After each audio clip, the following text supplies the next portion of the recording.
Hey, hey.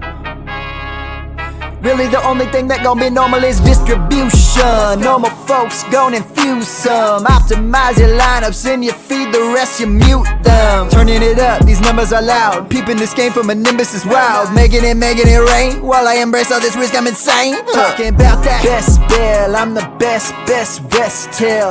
Into the next world, guess I got next still. BestBell, I'm the best tail. Into the next world, guess I got next still.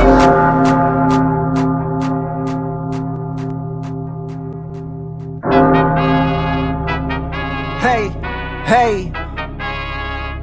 Really the only thing that gon' be normal is distribution. Normal folks gon' infuse some. Optimize your lineups and you feed the rest. And welcome to the 2024 edition of Day One Free Agency. I'm Bradley Stalder here with BestBell Fantasy on the Fantasy Football Plus Network. That's right, it's Day One, almost in the books. If we get live breaking information, that's what we're going to report on. But for now, I'm going to go through some of the most fantasy relevant plays and takeaways and things that need to be on your radar, especially at the beginning of your drafts. For sure, we're going to see some trickle-down effects, but also later in the draft, some late-round targets that you should be getting after here in your fantasy drafts. Once again, I'm Bradley Stalder. New Twitter handle needs to be updated. Not FF Stalder anymore. It is at Djibouti Puns. I need to talk with my editors about getting this updated. Nevertheless, we're going to start with breaking news from last night, and that was quarterback Russell Wilson signs a one-year deal with Pittsburgh Steelers. That's right. Russ is going to be cooking in Pittsburgh. And looking at what Russ has done over the last few years, right, it's just not fit in Denver under Coach Nathaniel Hackett and then under Sean Payton. Last year, however, Russ was quarterback 12 in fantasy points per game. The year before, quarterback 18. It didn't feel like it, though, with only 16 passing touchdowns and 277 rush yards and 60.5% completion. Russ at quarterback 18 was a massive disappointment, but at quarterback 12 last year was a good value. So considering that Russell Wilson now goes to a team with, at least for now, Deontay Johnson and George Pickens and Pat Freiermuth, and the two running backs, Najee Harris and Jalen Warren, as weapons, we can see Russell Wilson still staying in that quarterback 12 to quarterback 15 range. I don't think he's going to get back to that 2015, 2014, 2017, where he was the top three, number one type of quarterback, but we could see him still just stay in that quarterback 12, quarterback 15 range with Deontay, with George Pickens, and with the other weapons in tow. So all in all, Russell Wilson getting paid $38 million to not play for the Denver Broncos. Instead, he's going to be playing for the Pittsburgh Steelers. This is a great acquisition for the Steelers. Low cost. It will be surprising if he can't beat out Kenny Pickett for this starting position. So Russ right now is a player that is going extremely late in your Underdog fantasy drafts. We're going to talk about some ADP value, and Russell Wilson offers that ADP value that we want to be just snatching up. A lot of quarterbacks are being drafted in the 130s, 140s, etc. We'll talk more about Kirk Cousins later on in the podcast, but we have to keep scrolling down. Russell Wilson is the quarterback 30. That's 30 in terms of ADP right now on Underdog Fantasy. An absolute value we're getting into is it's such an easy pathway for Russell Wilson, who has never finished worse than quarterback 18 in any season. And right now he's being drafted at quarterback 30. So certainly a good value. But the difference between quarterback 18 and quarterback 25 really isn't going to move the needle. And so we do need Russell Wilson, who does have a pathway to outscore Trevor Lawrence at quarterback 15, Tua at quarterback 14. I think that is very much within the range of outcomes for Russell Wilson. I know it's outdoor. Russ does a lot better in the indoors, and he does a lot better in the semi-domes right in Seattle. But I think with the Pittsburgh Steelers, this is definitely going to be an improvement in the offense. Arthur Smith was able to resurrect the career of Ryan Tannehill, and he was offensive coordinator for the Tennessee Titans. So we do like Arthur Smith as the offensive coordinator. We just didn't like him as the coach.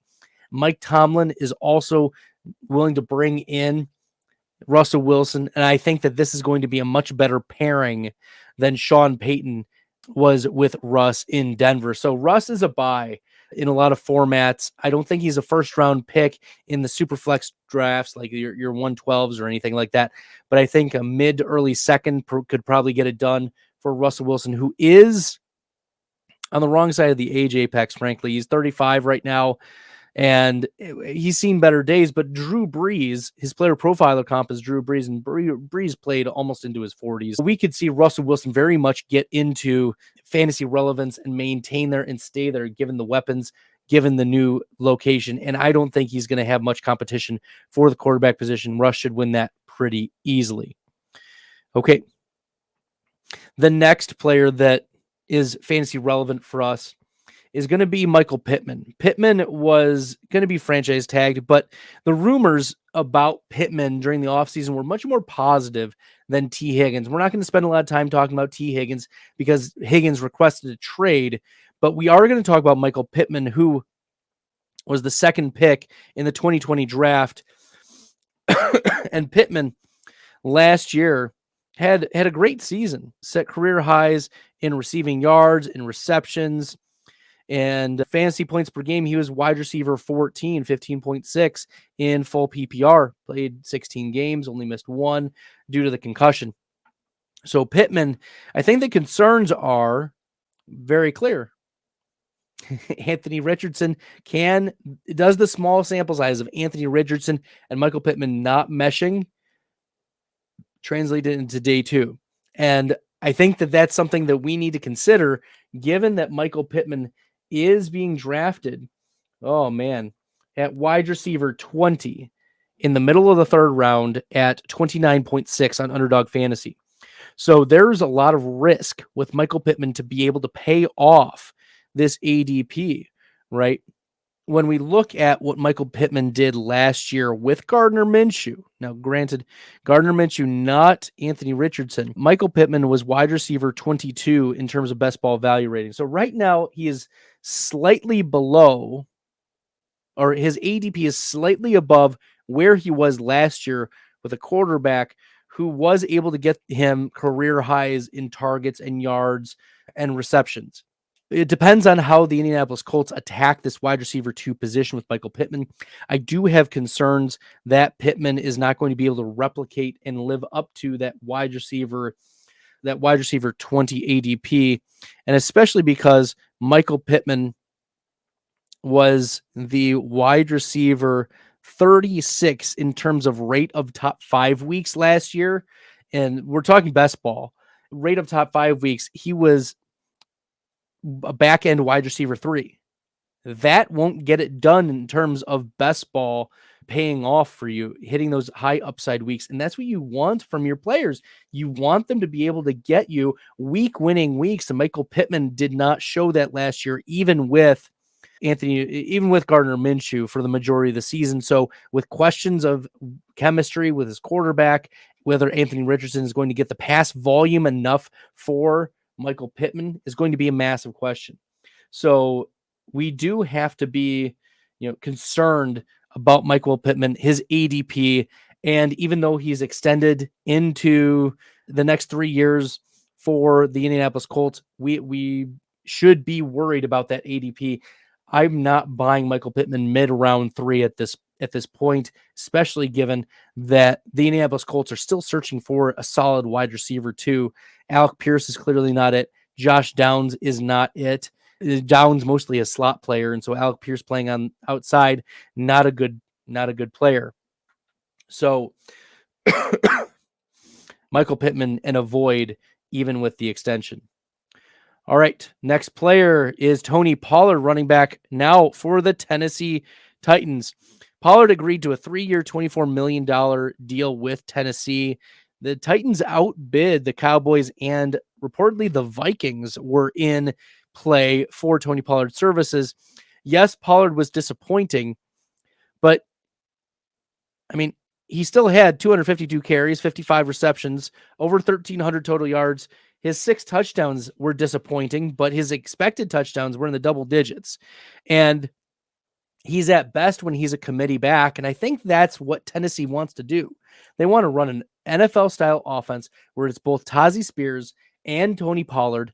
And that could be a really dangerous group of 2 players with great breakaway run rates, great yards created, and players who have had production in the past. We saw last year Tazi Spears outsnapped Derrick Henry some games because he was just the better player at times. So pairing up with Tazi Spears, I think is going to be good for both of them, keeping them healthy. Tony Pollard clearly not able to carry a massive load, but neither is Tazi Spears. So we could see them each getting 13 carries for 65 yards, and whoever falls in the end zone is going to get the touchdowns. And then you'll get some passes out of the backfield. This is a team that would be very interesting. And while it does nuke the upside swings for both of these players, you are not paying premium prices for Tony Pollard. His ADP right now is running back 22 at 80th overall. Tazi Spears running back 18 at 68th overall. You are not paying premium prices for these running backs. And so while the concern of, their ceiling is cut off, this is where you can draft both of them. This is the Jahmyr Gibbs, David Montgomery 2.0 scenario. Okay, maybe the offensive lines aren't as good. Maybe the offenses aren't as good. But this is where you want to be buy for both Tony Pollard and Tazi Spears. They're both talented players. The offense can't get much worse than it did last year. We've got new head coach, new offensive coordinator. We've got new running back in Tony Pollard, who has previous production and has hit ceiling weeks with 12 carries. So it just depends on how the passing game is going to be split up. And I'm very interested in buying both Tazi Spears and Tony Pollard after perceived dips. All right, we got some quarterback clarity as well from Kirk Cousins. Oh boy, talk about it hitting the nuts for Drake London, right? Kirk Cousins lands in Atlanta, $180 million contract, $100 million guaranteed over the course of 4 years. And Kirk Cousins stays in a dome. He gets to throw to Drake London. Right now, Drake London is drafted as the wide receiver 24. I expect that his ADP will rise into probably the wide receiver 18 to 20s. And then you've got Kyle Pitts as well, who is the tight end 9 right now. I could see him leapfrogging Evan Ingram and Brock Bowers. And if there's enough steam, getting into Dalton Kincaid and George Kittle territory. So Kirk Cousins last year, as I pull up the data, Kirk Cousins was the quarterback 9 in terms of best ball value rating. That was ahead of Brock Purdy, ahead of Jordan Love, and ahead of the very fantasy relevant Sam Howell. So Kirk Cousins now lands in Atlanta, where we have a lot more optimism about the offense. Bijan Robinson as well maintains his status as a first-round pick. Lots of dump offs. We've seen what Kirk Cousins was able to do with Dalvin Cook a couple years ago in Minnesota, and Bijan Robinson cements himself as a first-round pick in your fantasy drafts. For Underdog right now, Bijan is being drafted at the 7th or 8th overall spot. I could see him bump up a little bit given the now certainty at quarterback for Kirk Cousins and the Atlanta Falcons. So I can see him moving up into running back 2 territory pretty regularly. Breece Hall is right now the running back 2, but Bijan I think is going to creep up into Breece Hall, and I could see them be more interchangeable as we are moving forward. So that's how I'm attacking this. Kirk Cousins right now is being drafted as the quarterback 20. And the Atlanta offensive line is pretty strong. We expect it to hold up for Kirk Cousins coming off of the Achilles injury. So Kirk Cousins at quarterback 20 has pathway to become more of that quarterback 12, quarterback 15. He would need extreme efficiency to get higher than that. And so looking at last year or the last couple of years, Kirk Cousins, quarterback 11 in 2021 or 2020, quarterback 12 in 2021, quarterback 11 2022, 19.3 fantasy points in 2023. So he's pretty consistent with staying where he's at, and we want Kirk Cousins for our fantasy teams. He's going late enough at the end of the 12th round. We like Kirk Cousins, and he's going to be pretty easy to click with Drake London, Kyle Pitts. As we're strategizing, who am I going to stack? We can see Kirk Cousins move up just a little bit ahead of Matthew Stafford, and I think there might be enough steam to get him ahead of Jared Goff. We could see a couple round bump of Kirk Cousins in the best ball streets.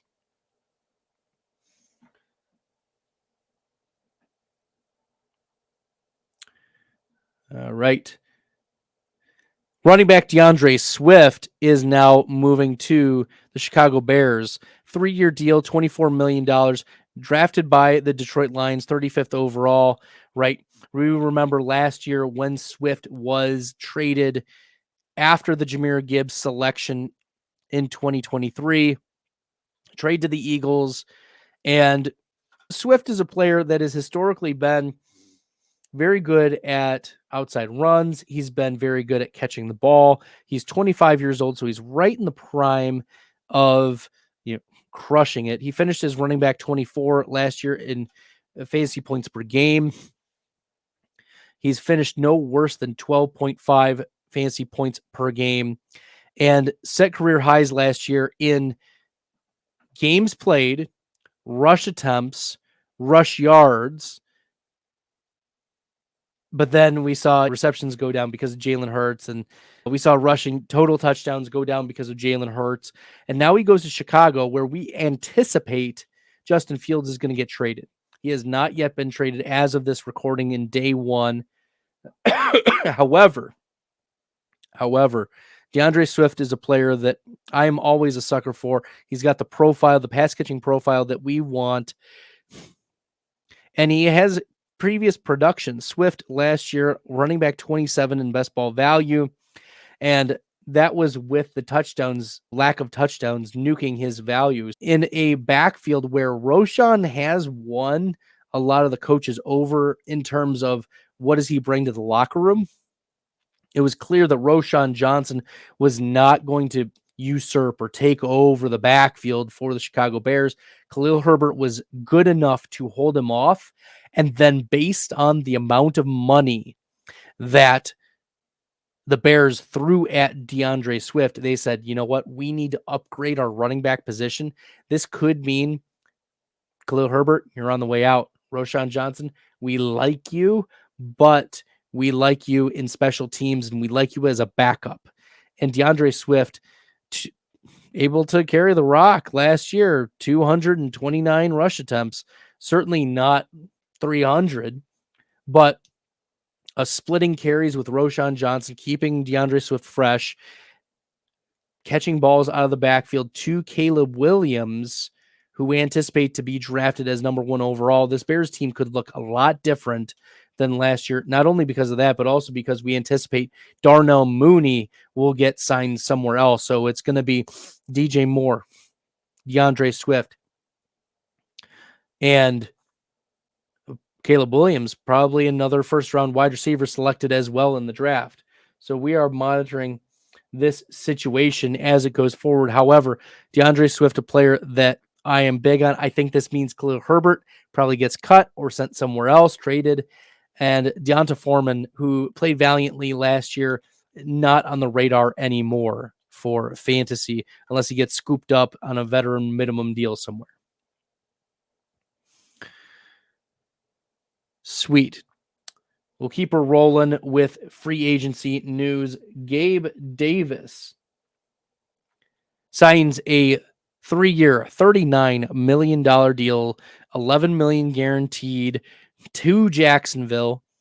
And Gabe Davis was one of those players that, man, he was tied to Josh Allen, and we always thought, oh, he could have a big game here and a big game there. But ultimately, Gabe Davis, he does have big games from time to time. Finished as wide receiver 30 in best ball value rating. Hold on, let me update this. He was not wide receiver 30. He was wide receiver 36 in best ball value rating. And so for a player who is a wide receiver 2 on a team, maybe a wide receiver 3, playing on the outside. So we've got Gabe Davis on the outside. We've got Christian Kirk in the slot. We've got Evan Ingram in the slot. It depends on what happens with Calvin Ridley. If Ridley does not re-sign with Jacksonville, and Jacksonville is still negotiating based on the latest rumors that I'm hearing, Calvin Ridley may return to the Jacksonville Jaguars. However, if he doesn't, Zay Jones will play on the outside. Gabe Davis will also play on the outside. I think that if the Jacksonville Jaguars miss on Calvin Ridley, they need to go after a T. Higgins type. They need to go after another alpha type.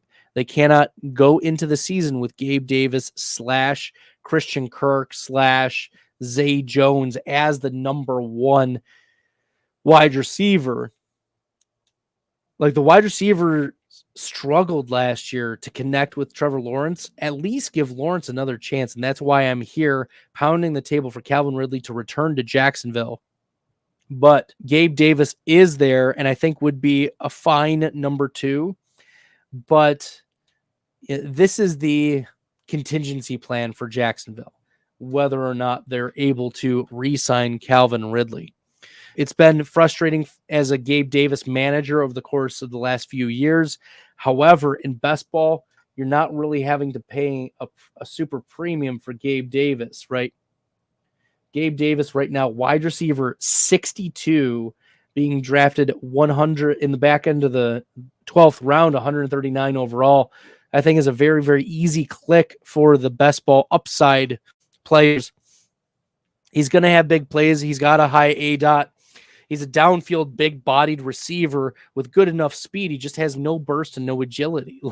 Like he's not an athletic player relative to the other wide receivers. However, he does have speed and he's got a big body, and that counts for something. So Gabe Davis is a player that we are buying at wide receiver 62. He can drop from what he did last year and still be very, very productive. So Gabe Davis, 3 years, $39 million to go to Jacksonville. And probably the stunner of free agency, Josh Jacobs goes to the Green Bay Packers on a 4-year, $48 million deal. Now, as a Packers fan, this doesn't make sense. The Packers are not known for going out and signing free agent running backs. Remember, Aaron Jones, drafted by the Packers. Emmanuel Wilson, drafted by the Packers. A.J. Dillon, drafted by the Packers. Our recent Ahman Green, drafted by the Packers. You've got a lot of these guys drafted by the Packers at the running back position. Now you go out and you pay a significant amount of money to Josh Jacobs, 26 years old. But this is a player, first round draft capital, not good speed, not good burst, not good athleticism, a down year, only 13 games played, finished as the running back 18, his worst points per game finish of his career last year. And yet somehow Josh Jacobs gets more money. And perhaps the biggest deal of all the running backs. Saquon Barkley got 3 years, 37. But Josh Jacobs, 4 years for 48. Hats off to Josh Jacobs' agent, because holy buckets. Jacobs coming off 3.5 yards per carry. Nothing special. Like, the only thing special about Josh Jacobs last year was his opportunity share. He was running back 1 in opportunity share, but 63rd in true yards per carry, 50th in yards per touch. Jeez, oh, Pete, it's so bad. His juke rate was 53rd. Breakaway run rate was 48th. This is gross. Yards created per touch was 49th. And the Raiders, the problem is he was getting so many guys in the box. Sure, even Josh Jacobs was not able to do much with it. But on the Packers, is their offensive line that good that they're going to be able to make up for his inefficiency? I think Jacobs is just a little bit better version of A.J. Dillon, right? Give me Aaron Jones over Josh Jacobs in this Packers offense. Jeez, oh, Pete. And according to sources right before this, the Packers convinced Aaron Jones to do some restructuring.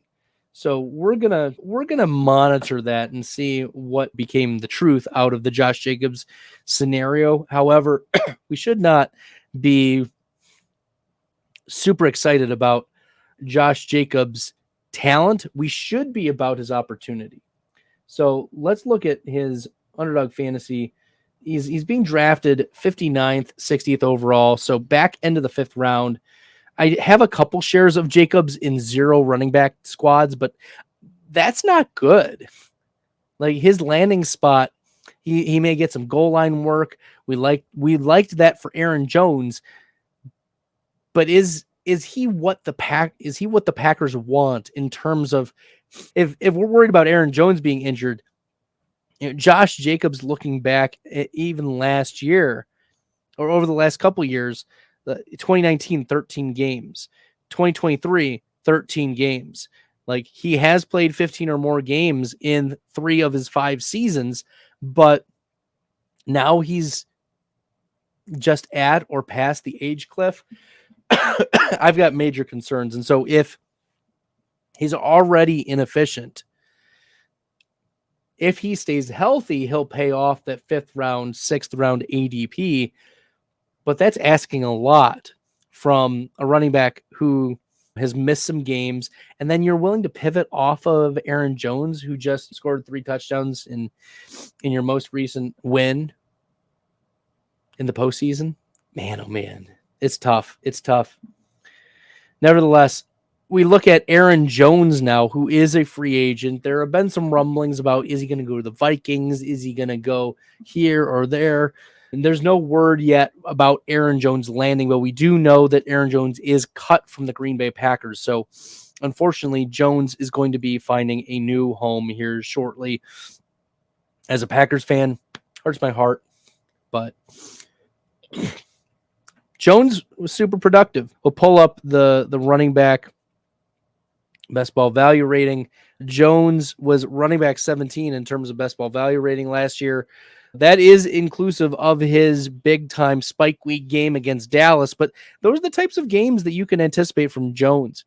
Jones had a better best ball value rating than Bijan Robinson, Kenneth Walker, James Cook, Josh Jacobs, Brian Robinson, Austin Eckler, Tony Pollard, DeAndre Swift, Ramondre Stevenson last year. So Aaron Jones, and he was in line with Rashad White and David Montgomery. So in a per game basis, Aaron Jones delivered when he was on the field for you. Problem is, he plays the running back position. So is he going to be healthy at age 29? He was looking pretty prime, even against San Francisco 49ers, where he rushed for over 100 yards and was the first running back to do so all season. All right. Gardner Minshew, quarterback for now the Las Vegas Raiders. Wow. Minshew finished as quarterback 31 in best ball value rating, right in line with Aiden O'Connell last year. So nothing spectacular about Gardner Minshew. He was able to support Michael Pittman, and so I don't have a lot of concerns regarding Devontae Adams. Adams right now is being drafted as wide receiver 13, and I'm fine with that if it's Gardner Minshew.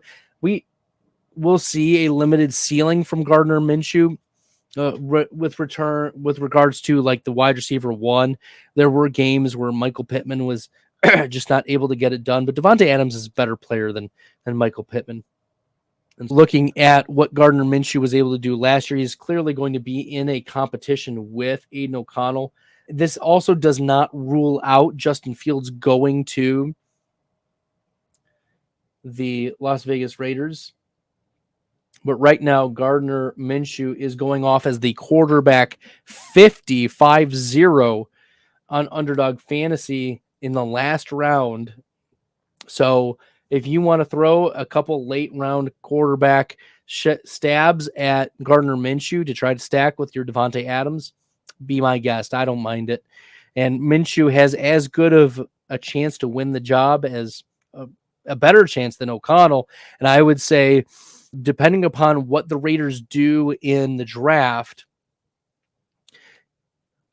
if it's Penix, if it is Bo Nix, I think Gardner Minshew has a chance to beat them out, much more so than if the Raiders trade up into the top three. I don't think Minshew stands a chance against May or Williams or Jaden Daniels. So Gardner Minshew, at least a bridge quarterback, and we'll see what the Raiders are able to do in terms of the draft come the end of April.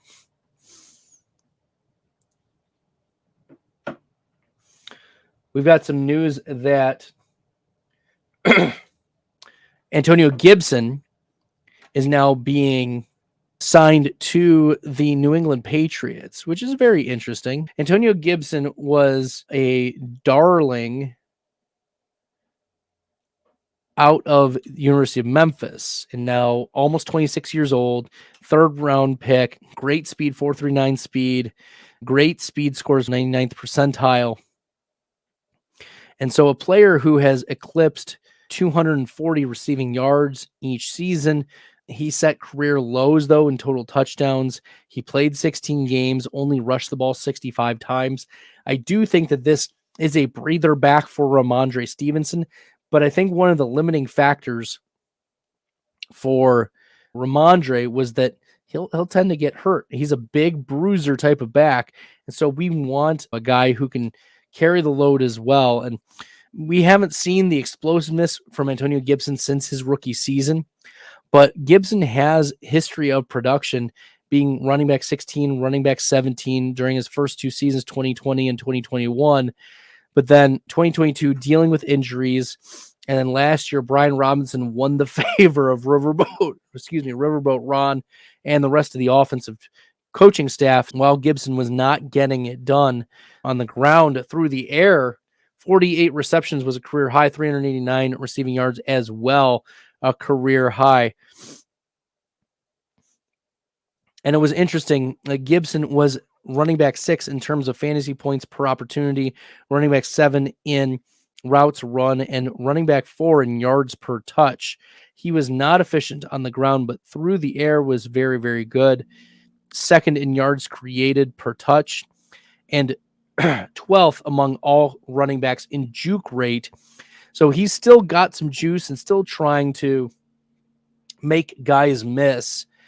And so we're looking at a player who was 10th in receiving yards among running backs and only 22nd in target share. So we like that for Antonio Gibson. He fits that complementary role very well in New England. So we could see Ramondre and Antonio Gibson being deployed in the backfield. Ramondre probably getting 18 touches a game, but doesn't preclude Antonio Gibson 8 to 12 touches per game. And Gibson, running back 57 right now in Underdog Fantasy, extremely undervalued. Go get yourself some Antonio Gibson. And I also don't think this nukes Ramondre. Running back 19 is still pretty early, but 73.5. So we're talking the end of the 6th round, beginning of the 7th round for Ramondre Stevenson. I like him still at that value. I don't mind even with the addition of Antonio Gibson. I think we were assuming there was going to be a running back 2 anyways, but a player who can just step right on in and be a little bit more juicier than Ezekiel Elliott. Speaking of a player who is very juicy, and that's Zach Moss. We just got word a few moments ago that Zach Moss, running back 49 on Underdog Fantasy, 162nd overall, is going to the Cincinnati Bengals.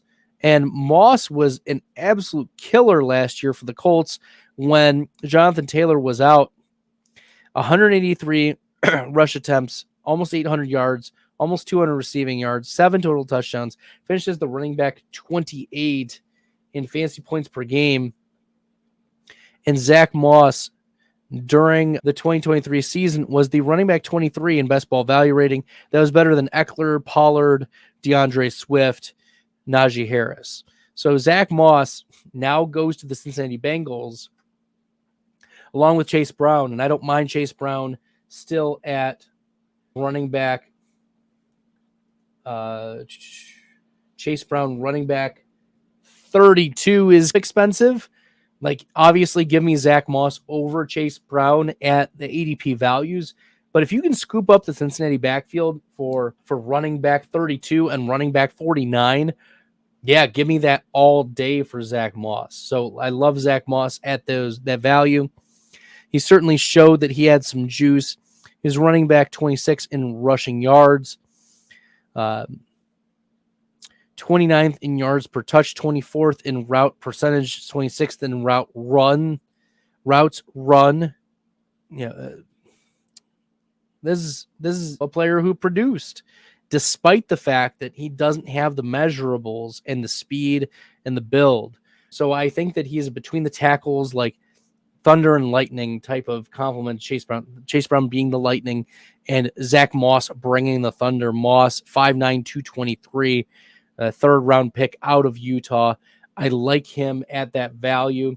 And the Bengals had been willing to use Joe Mixon as a between the tackles grinder.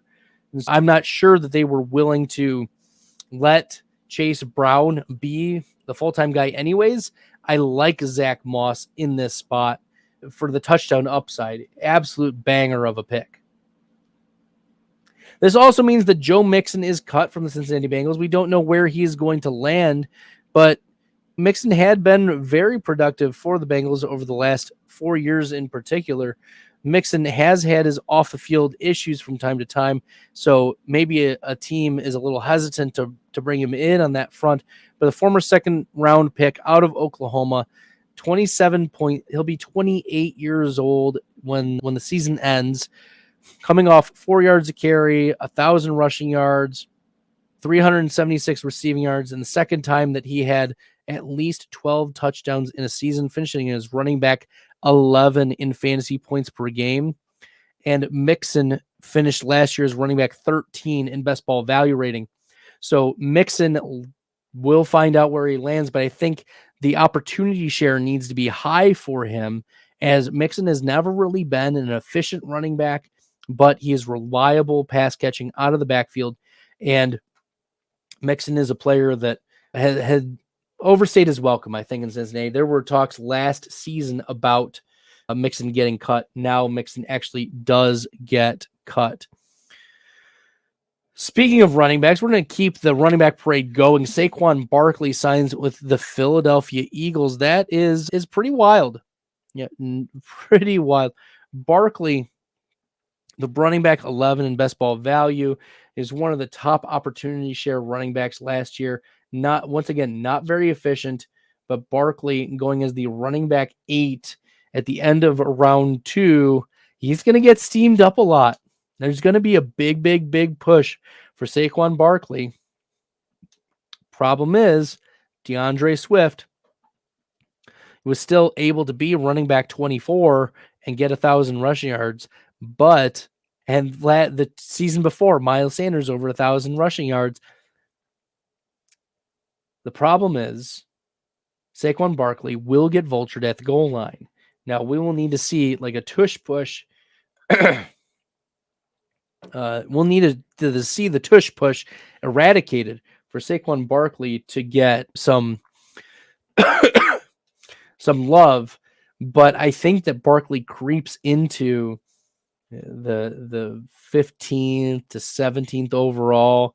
I don't think it's as he's not going to hang out in the back and then the second round anymore. He's going to get steamed up. It's going to be very interesting to be pairing AJ Brown in round 1 with Saquon Barkley in round 2. We'll push Jalen Hurts to the back end of round 3. And then round 4, Devonta Smith. And then round 8, 9, wherever Dallas Goedert goes, is going to be very, very interesting to get those players all stacked together if you're in the best ball streets. So Saquon Barkley, I think, still stays. I think running back 7, 8 is fine, but the pathway for him to get the receiving work to enter into running back 4 or higher is going to be very difficult. And we saw DeAndre Swift not get the receiving work. We saw Miles Sanders for years not get the receiving work. So Saquon Barkley, I don't think is going to get the receiving work. And that's why we need to be a little bit more hesitant about investing, because my fear is that Saquon's going to get steamed up into round 1. And I don't think that's the pathway for Saquon Barkley to be fruitful for your best ball teams, because someone's got to take him, right? But the Saquon is on the wrong side of the age cliff. He's going to get vultured at the goal line. And so our concerns are, yes, like, we love the offense. We think that rising tide lifts all boats, but I don't know how much Saquon Barkley himself brings, given his lack of efficiency over the last couple of years. He's coming off a couple major injuries in his career on the wrong side of the age cliff. So let's just be very, very careful about Saquon Barkley and his ADP being a value.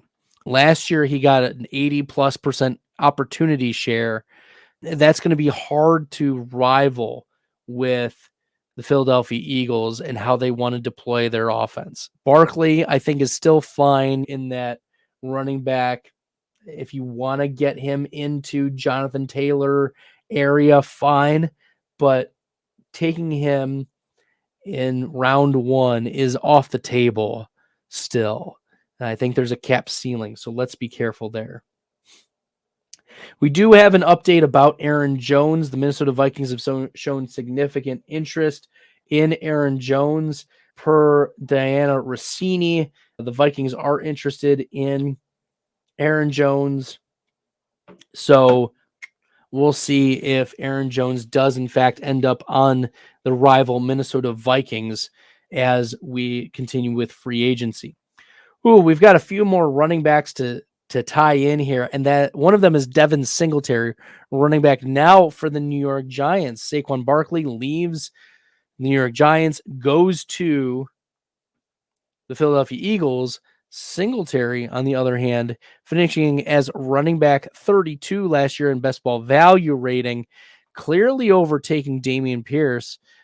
Singletary, again, a non-athletic, like former Buffalo Bill running back, not super athletic, just like Zach Moss, but solid BMI, just like Zach Moss, but smaller, right? 5'7", 203, third-round pick. And Singletary set career highs in rushing yards and finished as running back 36 in fantasy points per game. So a player who probably is going to still split the backfield. And I can see the Giants they sign Singletary, but then also take one of those late day 2, early day 3 running backs that they like to complement Devin Singletary. And Singletary, career high 216 rush attempts last season, never a super efficient running back. Last year, 32nd in true yards per carry, 39th in yards per touch, 44th in yards created per touch. Just doesn't make a lot happen himself. And so for the New York Giants, they'll probably be looking to add another running back to complement Devin Singletary. But Singletary is also a nice little value. Running back 40 on Underdog Fantasy. I think he can pay that off pretty easily. Getting 200 carries and how many targets? 30 receptions. That's totally replicable. Give him 12 carries a game. Devin Singletary, plus whatever you're giving a rookie that we anticipate can step in. I don't mind this. And Singletary is a nice little middle round running back, especially if you went pretty heavy in wide receiver, tight end, quarterback at the beginning of your underdog or best ball drafts. Singletary is a nice little target for you at the beginning of round 12. What would be free agency for Jim Harbaugh if he didn't sign a running back? And that running back is Gus Edwards. Gus the Bus Edwards signed a 2-year deal with the Los Angeles Chargers, formerly of the Baltimore Ravens. Gus Edwards set career high in rushing yards last year, career high in rush attempts, career high in receptions and total touchdowns. Finished as the running back 32 in fantasy points per game. And Gus Edwards also running back 29 in best ball value rating, in the same realm as Jerome Ford, Donta Foreman, D'Andre Swift, and Najee Harris. So Gus Edwards fitting in with Jim Harbaugh between the tackles grinder. It would not surprise me if Harbaugh adds another running back in the draft class. This is still paving the pathway for a Blake Corum landing spot with Jim Harbaugh. So if if Corum is there in round 3, it would not surprise me if the Chargers select him there. It would be a true travesty if that did not happen. So Gus Edwards, 2-year deal, nothing crazy. I think he's probably been forgotten about, as Edwards is being drafted as running back 56, 186th overall. A great little late round sprinkle, especially given the anticipation that Harbaugh and the LA Chargers are going to run the absolute snot out of the ball. And Gus Edwards, he doesn't need to be effective. He's just got to get some touchdowns, just like he got touchdowns last year in terms of with the injuries. And he's always been like a solid complementary piece. Edwards has finished 4 of his 5 career seasons with at least 700 rushing yards, and 4 of his 5 seasons at 5 yards or more per carry. Obviously, in 2022, coming back from the ACL injury. So 2023, putting up career highs in rush attempts, yards, receptions, and total touchdowns. We like that for Gus Edwards, and we like the landing spot for the Chargers.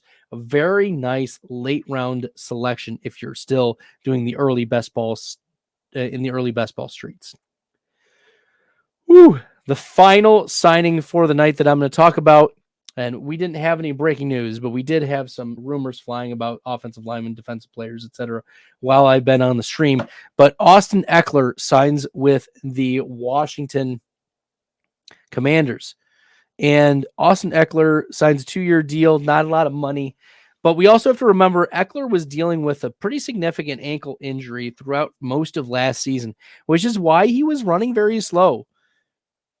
And if we're going to cut slack to Tony Pollard, if we're going to cut slack to other running backs, like it's easy to not cut slack to Austin Eckler, who is an undrafted free agent and will be 29 years old when the season starts, and disappointed us for fantasy last year, only finishing as the running back 21 in fantasy points per game, and only finishing as the running back 24 in best ball value rating when he was pretty much locked to be a first-round pick. So Austin Eckler going to Washington, I think, is very interesting and can repurpose Brian Robinson to be a player that between the tackles fit pretty well with what they wanted to do. Brian Robinson's ADP is running back 26th, 88th overall. I think that's a little pricey now that the pass catching is taken out from Austin Eckler, but Austin Eckler is running back 23 at 82nd overall. I prefer Austin Eckler at ADP compared to Brian Robinson. Remember, Robinson was not drafted by this GM. He was not selected by this coach, Dan Quinn. And so I like Austin Eckler as a first day of free agency pick by the Commanders to just, in a short term turnaround, they can get rid of Brian Robinson if they want. They can get rid of Austin Eckler after the 2024 season. But Brian Robinson, running back 22 in terms of best ball value rating last year. And when we talk about accessing elite ceilings, Brian Robinson, running back 25 in terms of that last year. Austin Eckler was running back 24 in rate of top 5 weeks. So Eckler, certainly a different skill set, pass catching weapon out of the backfield, and I think will be a nice little safety valve. We'll say that all offseason for probably Drake May or whatever quarterback ends up landing in Washington as the starter, the presumed rookie starter for the Commanders. That will do it for tonight. Thanks everyone for tuning in. It has been a lot of fun checking it out. If you like the content and found it helpful, smash the subscribe button. Look forward to bringing you more great content here on the Fantasy Football Plus network. This is the Best Bell Fantasy Football Podcast. I'm Bradley Stalder. You can follow me on Twitter at Djibouti Puns. Until next time, good luck with day 2 of the NFL free agency. I embrace all this risk, I'm insane. Talking about that best bell, I'm the best till into the next world. Guess I got next still. Best bell, I'm the best till into the next world. Guess I got next still.